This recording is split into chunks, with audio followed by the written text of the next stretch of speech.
以前的话，一个激光焊接机可能10万，像目前一个在行业内卖的一个手持的，可能3万块钱，对，价格就会下来了啊，跌到1/3的价钱了。In this video, we share the important points you need to know about robotic laser welding projects. After extensive efforts, we've made an exclusive visit with an expert who has over 30 years of experience in the laser welding industry. In this video, we'll share the insights and professional perspectives of this seasoned specialist. Stay tuned till the end, you don't want to miss this. The demand for robotic laser welding is on the rise in the global market. Today, we delve into the heart of this technology. When it comes to choosing a welding solution, how should customers choose among robotic laser welding, TIG welding, or MIG/MAG welding? As we know, the key to any robotic project is reliability and minimizing risk. 其实这个入门的门槛还是有点高啊。如果它跟别的设备不一样，它可能你别的设备的话，它是组装一下就能销售了。啊，激光焊接它是什么呢？它是工艺先行。啊，比如说我们一个水壶，对不对？他如果说他要买这台设备，你先要把它那个，比如说它壶嘴那一圈，可以看到那个壶嘴和它那个壶身一圈，把它焊接出来。之前我们也帮客户打过样啊，什么之类的。啊，它要求是很高，比如说它要求不发黄、不发黑，要发白，就这一圈，可以看一下，就这一圈啊。这个必须要帮他解决符合他的工艺要求以后，他才会买这套设备。所以激光焊接最主要的还要对这个产品进行销售的话，最主要还是要先把工艺问题解决好。所以说基本上在做激光焊接的目前的这些人都是懂工艺，先懂工艺。那就是这种项目在做的时候，除了懂工艺，还有其他需要注意问到客户的一些问题吗？了解到的问题？基本上先把工艺问题解决，后面的配置问题的话，基本上都是通用的。啊，因为现在激光焊接的话，这个才是刚刚一个风口，啊，才刚开始嘛。因为以前激光切割最好的时候，实际上是那个激光器成本下来了嘛。现在的话，目前激光焊接的话，现在2000瓦、3000瓦的激光器才刚便宜。以前的话，一个激光焊接机可能10万，像目前一个在行业内卖的一个手持的，可能3万块钱，对，价格就会下来了啊，跌到1/3的价钱了。那这个时候大家会大批量去商用的，啊，另外一个就是可能有上万瓦的激光焊接的这些设备，可能它的成本就掉得很快，因为啊，激光器就是沙子，它成本很低，啊，它后面会接近就18个月，对吧？性能提升1倍，它的成本会下降1半嘛。以后的这个应用的话，肯定会越来越多。啊，它对其他的焊接它是有替代作用的，因为激光它的那个能量密度是高于太阳的，所以说它是最好的一个焊接的一个方式，它的那个效率是最高的。就其他的焊接，你其实你基本上都是用的是基本的一些物理的原理嘛。激光的话，它是算是一种用到相当于是激发理论了，爱因斯坦激发理论了，它能用很高能量的密度的这些光线把它聚合在一起，能用来焊接的话呢，它的不管是效率，焊接的质量，这些都是会比传统的要高的。我知道，就是传统的那种焊机哈，如果是普通的，大部分它还是会有一些飞溅。那像激光焊，它会出现这些问题吗？激光焊的话，飞溅的话，目前影响最大的是铝材。铝材的话，在国内，比如说汽车车身轻量化呀，比如说一些产品啊，那可能用的会很多。铝材的飞溅的话，对激光来说，它有一些其他的技术啊，比如说现在目前比较流行的有一些环形光斑，啊，它外圈一个光斑，里圈一个光斑，外圈先加热，因为它为什么会飞溅呢？它熔池不稳定，它就飞溅了。啊，如果外圈先加热以后，它的熔池稳定了，你在焊接的时候，那个氩弧焊工不是，焊的时候它旁边会一圈都变红嘛，那个红色的那一圈就是叫熔池。其实这个行业再发展10年，应该还是有市场。那它跟机器人集成的时候，通常对于机器人的要求，一般是负载要求高一些啊，有些国产机器人可能他们想配6公斤的，然后对激光企业来说，希望配到10公斤的。为什么呢？因为你配到6公斤，你减重了以后，它有些安全系数就下降了。对，就这部分可能对机器人的刚性现在刚性不够，因为它激光还是有一个反作用能力。如果你一旦可能会发抖，对，刚性不够，它就抖厉害。那因为你焊缝本来就很小，你焊接的你抖动的面积一大，你那个板就容易穿了。所以说一定要就机器不能抖，要走得很稳定才行。最少10公斤，因为它跟功率相关。如果你功率越高，它的焊接头会越大。那如果它的那个体积大了以后，质量就大了。虽然大部分用的是铝材有减重，但是它里面还有就激光焊接头，它是一个很复杂的一个东西。它里面有气路、有水路，还有电路。所以可能国外的卖得好的，它一个可能激光焊接头能卖到上百万。对于机器人这边要求哈，除了它的载重，对它的精度应该也会有一些要求。对它的重复精度，而且对那个寿命，对吧？觉得机器人的负载，我们一般会选到20公斤以上的。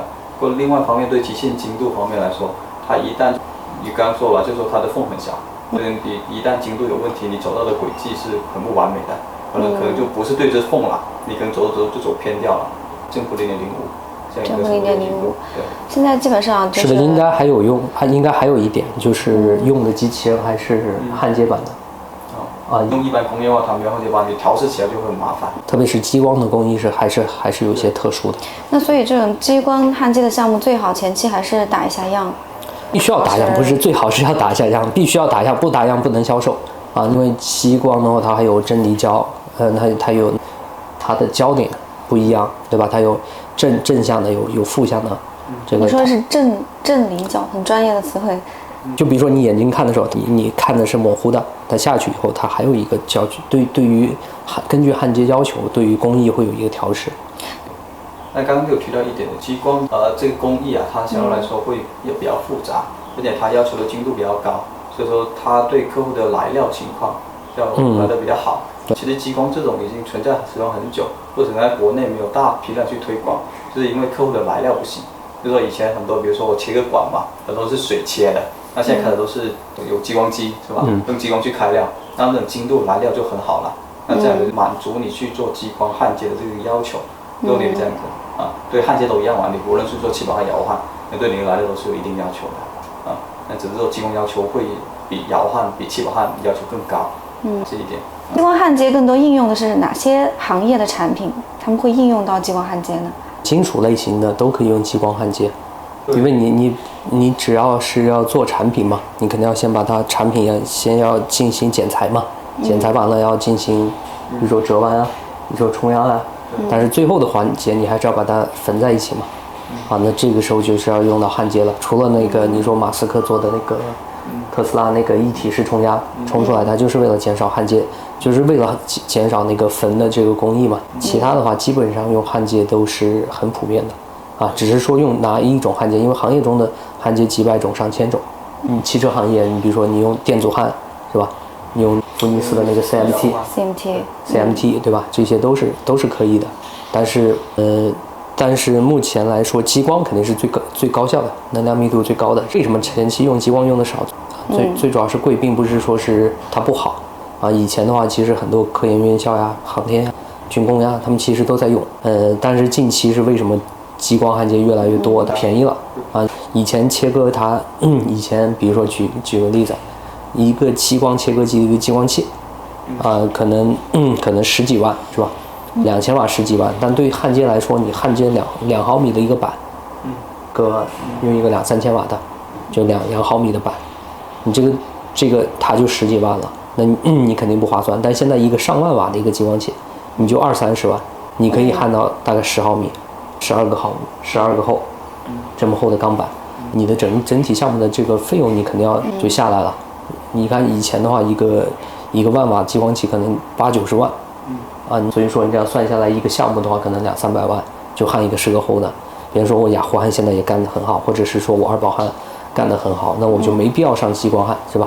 但是如果说成本下来，那这个就作为一个在你的选购清单内了以后成本还会接着下来的话，那产量越大，它的成本越低嘛。